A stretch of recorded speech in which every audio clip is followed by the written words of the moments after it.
Alors, avant de me pencher sur la façon dont la marionnette transforme et transpose tout matériau textuel qui lui est confié, il importe tout d'abord de préciser, à contrario de la phrase d'Angelica Liddell qui était choisie comme point de départ de cette journée d'études, qu'il n'y a pas toujours un texte en amont d'un spectacle de marionnette. Cela importe d'autant plus que les critiques et universitaires considèrent la dramaturgie comme le parent pauvre de nombre de spectacles de marionnettes.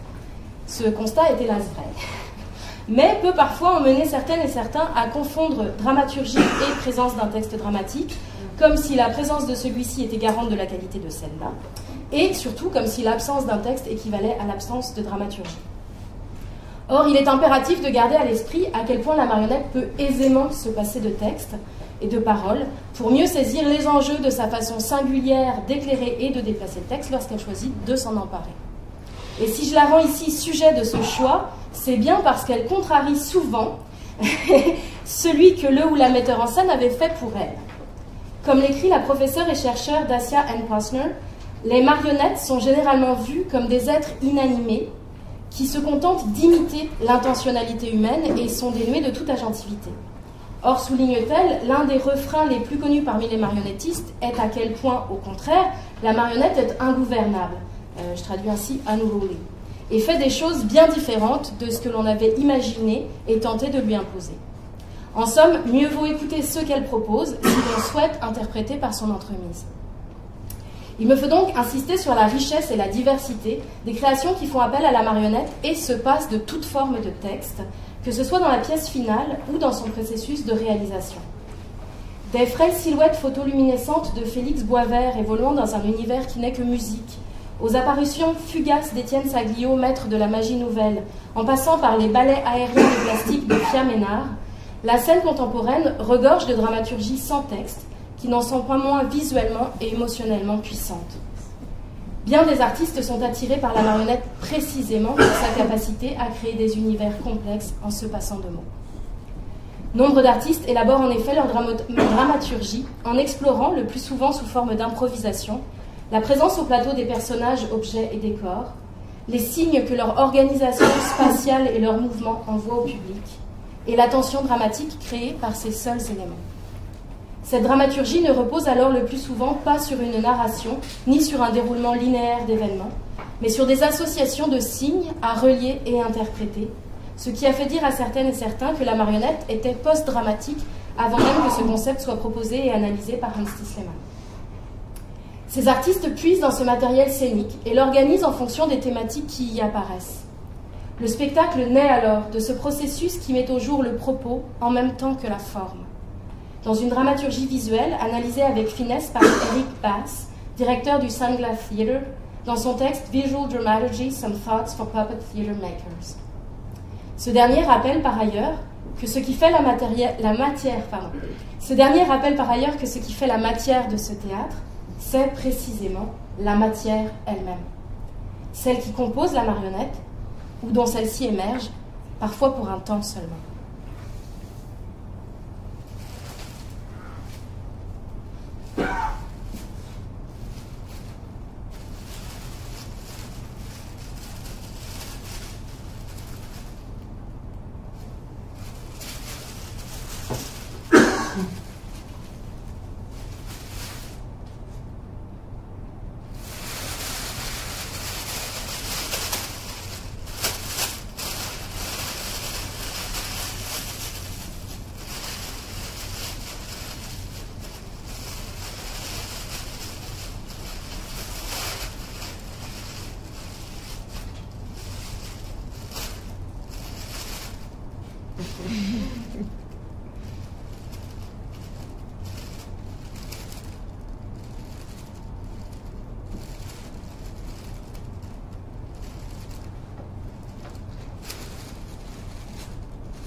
Le papier de soie, quand on tremble le matin, c'était pas mon choix.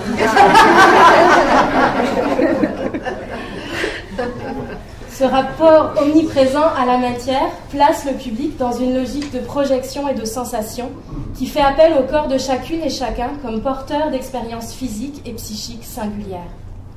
La marionnette est ainsi une expérience somatique.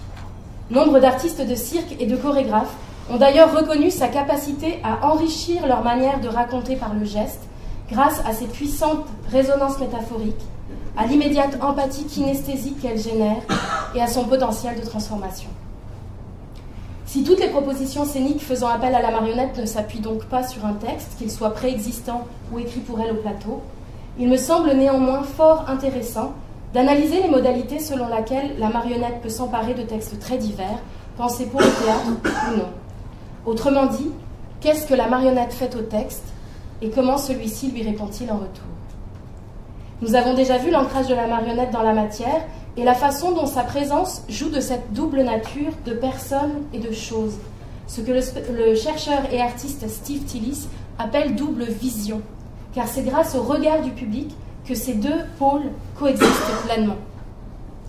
Or, cette matérialité est signifiante, tout autant que l'esthétique du personnage et que les choix techniques qui lui permettent certains types de mouvements et en omettent d'autres.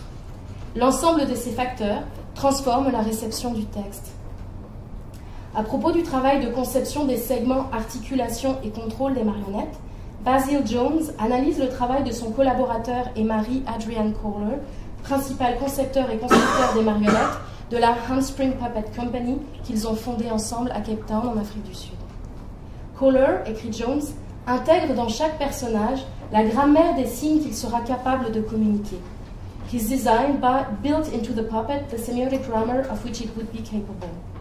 Et en cela, la conception constitue un métascript qui s'écrit évidemment en dialogue avec les actions que le texte induit et celles que la mise en scène appelle. Eric Bass donne quant à lui un bel exemple de la façon dont la matière qui compose la marionnette permet de transposer les enjeux de la pièce.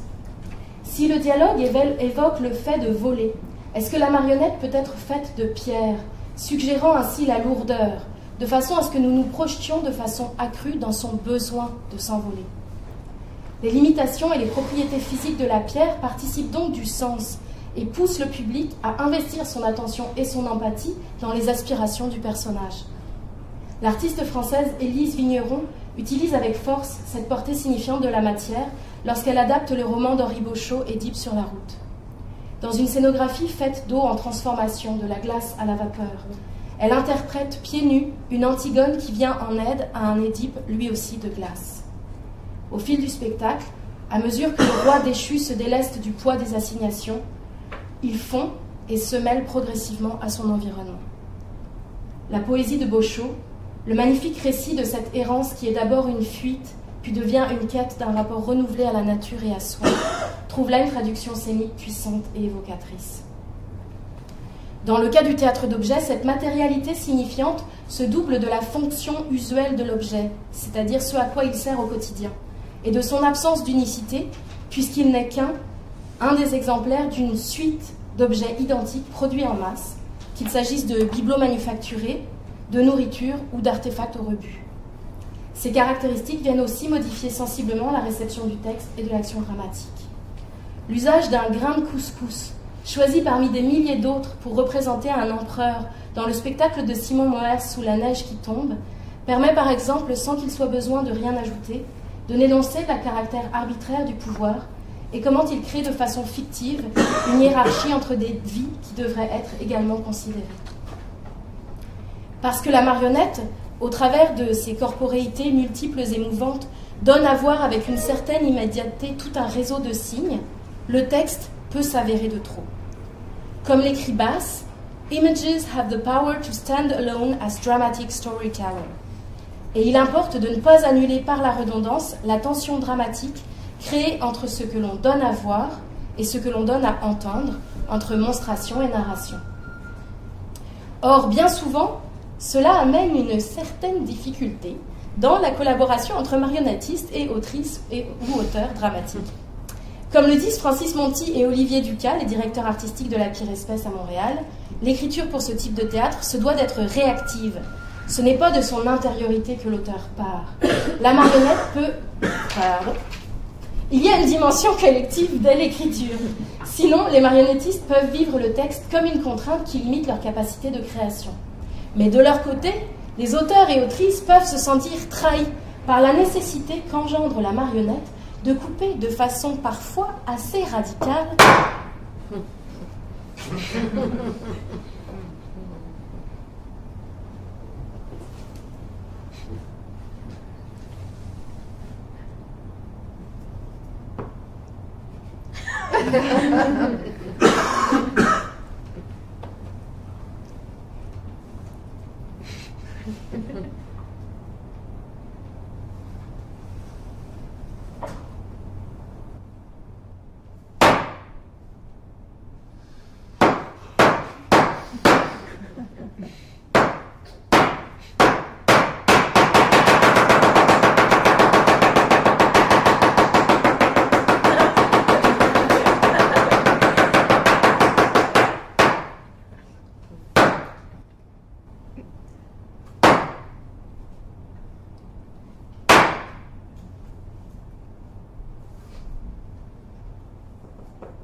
Je disais donc que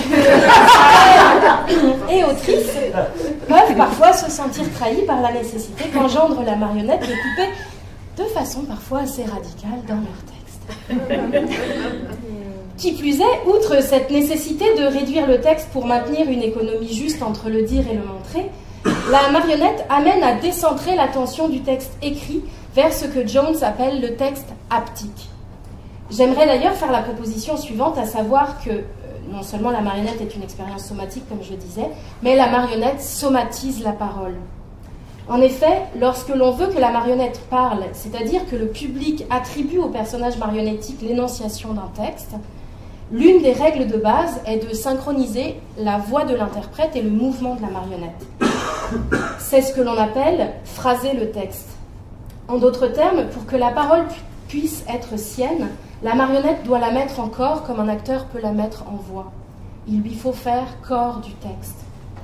Et parce que sa pensée est incorporée, que son esprit et ce qui le traverse s'expriment d'abord par le mouvement, elle amène le public à devenir ce que Jones appelle des lecteurs et lectrices avides de la sémiotique marionnettique. Face aux chevaux que les artistes de la Handspring Puppet Company ont conçus et réalisés pour la production de la pièce War Horse, les spectateurs et spectatrices s'attachaient au moindre mouvement d'oreille et interprétaient ainsi l'état émotionnel de ces personnages de chevaux par ailleurs muets. Ce travail conjugué de projection et d'interprétation confère au public un pouvoir qui lui est rarement à ce point donné dans le théâtre d'acteurs, au point d'en faire un co-créateur des personnages, voire du sens même de la pièce. Ce décodage du texte visuel a également pour effet que certaines parties du texte énoncé perdent de leur primauté et se retrouvent comme délavées, dans les mots de Jones bleached out. Cette pensée incarnée peut s'exprimer au travers d'un riche éventail de mouvements et de tonicité. Ce qui importe est de maintenir la vie du personnage, sauf évidemment si l'objet d'une scène est de le mettre à mort. En effet, cette existence qui est donnée d'emblée à l'acteur est toujours performée par la marionnette. Et Jones décrit bien comment cette quête fondamentale, qu'il appelle Ur narrative, peut, bien que souterraine, devenir centrale au point de supplanter les autres enjeux portés par le texte. La marionnette peut à tout moment cesser de vivre de façon vraisemblable aux yeux du public. Chaque instant qu'elle passe en scène est une véritable lutte pour la survie.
Je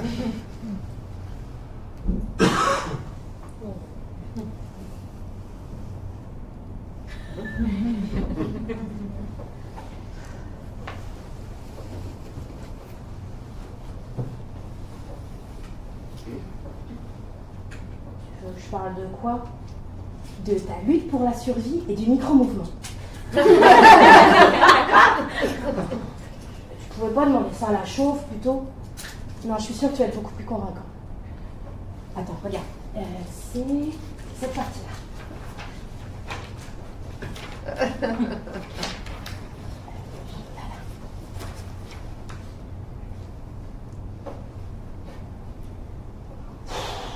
C'est fou universitaire ton affaire. Moi je préférais 2h14 de David Paquet. Ouais, je suis sûre que tu vas rendre ça super intéressant. C'est cet aspect de travail de la marionnette, ce combat pour demeurer vivante, qui peut trouver un écho immédiat et profond chez le public et reléguer le reste, par exemple le texte, au second plan.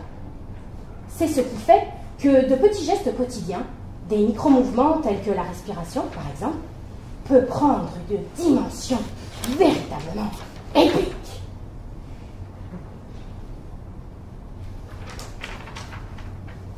Tu veux que je fasse une démonstration de micro-mouvement, c'est ça, hein? Ouais, ce serait super, parce que tu comprends, si moi je respire en scène, ça intéresse personne.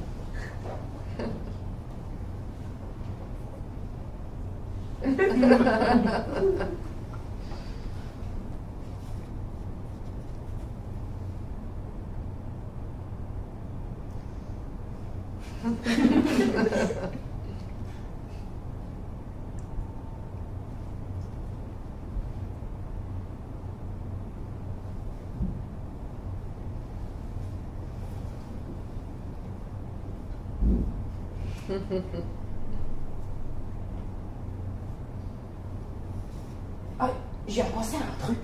Oui, on dit qu'une image vaut 1000 mots. Ben, l'image ici, c'est moi. C'est exactement ça.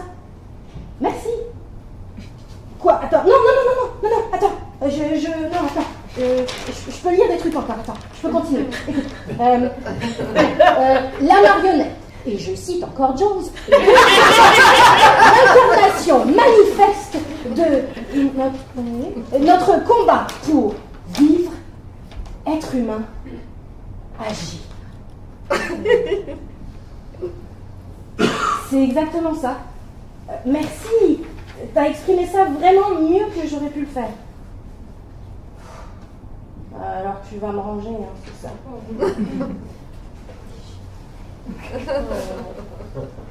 Tu me sors plus très souvent, je trouve. C'est que j'enseigne, je suis désolée. Attends, quoi? Est-ce que tu peux me mettre plus loin de la fille chauve avec son couteau, là? Elle me fiche un peu la trouille.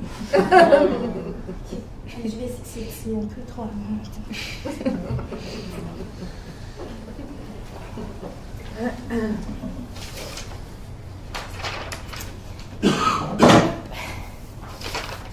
Cette action dramatique est ce qui fait la spécificité de la présence et de la parole marionnettique et ce qui rend la marionnette en grande partie autrice du texte. On peut même aller plus loin et reprendre la proposition de Robert Smiles, le directeur artistique du Mom Puppet Theatre à Philadelphie, dans la mesure où la marionnette est un outil abstrait et sémiotique qui représente une idée dans le monde réel. Elle n'est aucunement la même chose qu'un acteur ou une actrice interprétant le texte ou une action dérivée d'un texte, parce que la marionnette est le texte. De plus, et je finirai sur cette idée, les spectacles donnent désormais majoritairement à voir la coprésence du personnage marionnettique et de l'interprète ou des interprètes qui lui donnent vie et l'anime.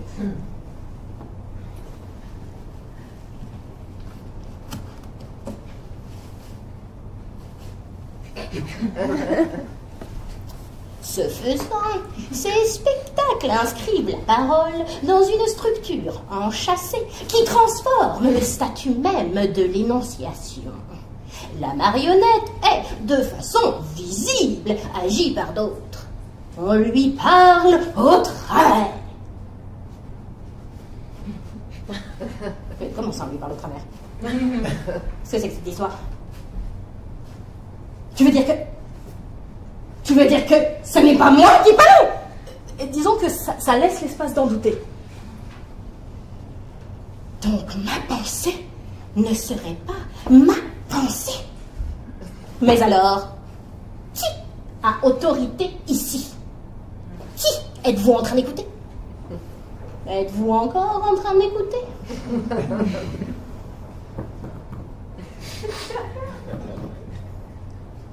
Moi, je pense que c'est moi qui les écoute. Oui, en effet. Mais par exemple, ta main. Oui, qu'est-ce qu'elle a, ma main? Eh bien, Quoi? Tu veux dire que ce n'est pas ma main?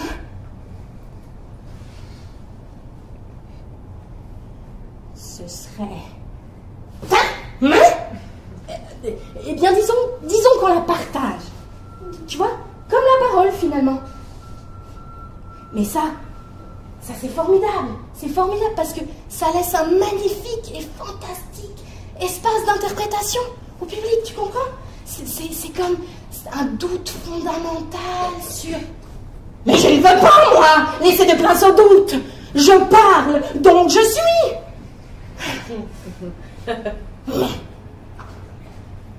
C'est trop dur. Ma condition est tragique.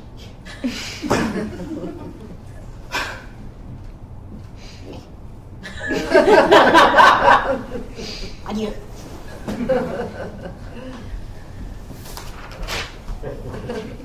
Nous êtes mis à vue, du moteur de la parole ainsi que son éventuelle dissociation du moteur du mouvement, par exemple au moyen d'une récitante ou d'un récitant qui donne la voix, fait de la marionnette un outil privilégié pour interroger l'autorité de la parole scénique dans son rapport au public.